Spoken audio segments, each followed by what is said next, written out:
ಹರಿಂ ಹರಿತಕೀಂ ಚೈವ ಗಾಯತ್ರೀಂ ಚ ದಿನೇ ದಿನೇ ಮೋಕ್ಷಾರೋಗ್ಯತಪಃ ಕಾಮಿ ಚಿಂತಯೇತ್ ಭಕ್ಷಯೇತ್ ಜಪೇತ್.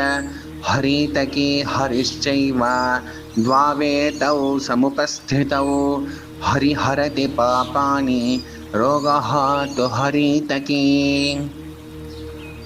ಮೋಕ್ಷಕಾಮಿಯು ಹರಿಯನ್ನು ಚಿಂತನೆ ಮಾಡಬೇಕು.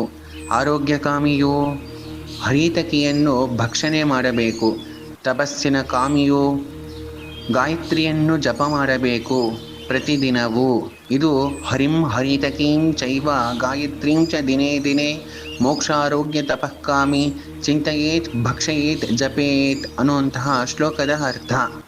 ಇನ್ನು ಹರಿ ಮತ್ತು ಹರಿತಕಿ ಈ ಎರಡರಲ್ಲೂ ಹರಿ ಅನ್ನೋದು ಸರ್ವೇ ಸಾಮಾನ್ಯವಾಗಿ ಇರುವಂತಹ ಪದವಾಗಿದೆ. ಹರಿತಕಿ ಹರಿಶ್ಚೈವ ದ್ವಾವೇತೌ ಸಮುಪಸ್ಥಿತೌ.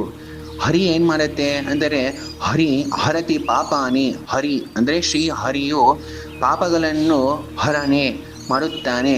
ಇನ್ನು ಹರಿತಕಿಯು ರೋಗಗಳನ್ನು ಹರಣೆ ಮಾಡುತ್ತದೆ.